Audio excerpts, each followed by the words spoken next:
Thanks, John. Happy New Year. I have a couple questions. I know you weren't able to talk about the responsibility for that rocket strike or that rocket launch site that we struck in Syria today, but what about the two drone attacks out of Iraq? You kind of hinted into it in another question, but can the U.S. confirm that those drone attacks that were stopped today and yesterday were indeed by Iranian-backed forces or Iranian forces?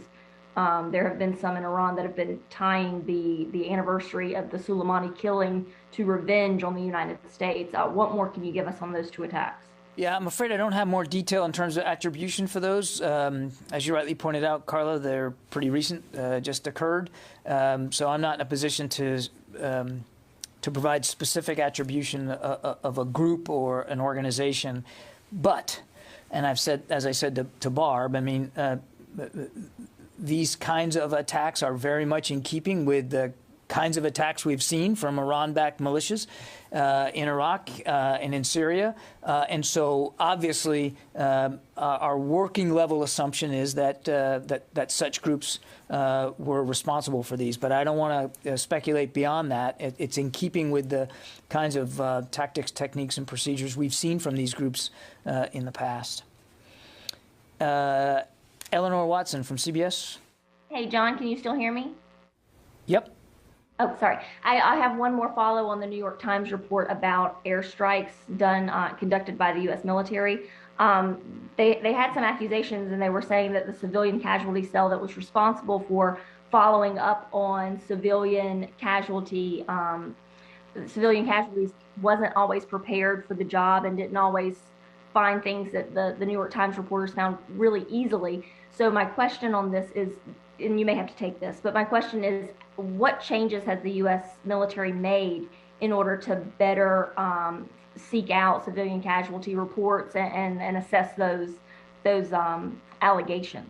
Yeah, I think the Central Command spokesman was quoted in that story, and I think he provided some context about the process itself. So I'd refer you to Captain Urban to address this more specifically in terms of what they're doing right now.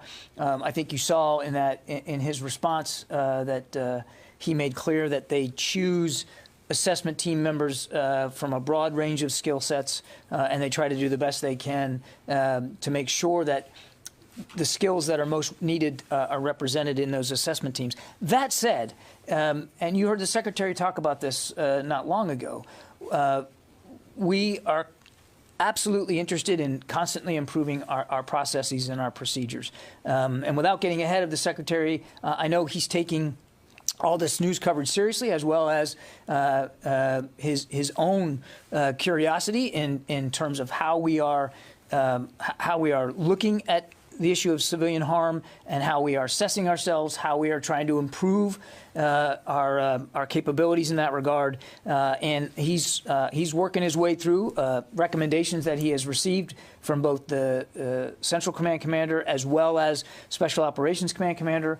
And if and when we've got some new policies and procedures to speak to, we'll certainly do that.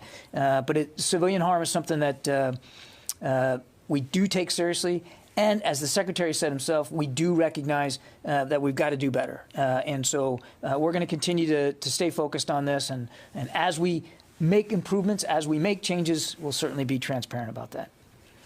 Eleanor Watson, CBS. My question was answered. Thank you. Thank you.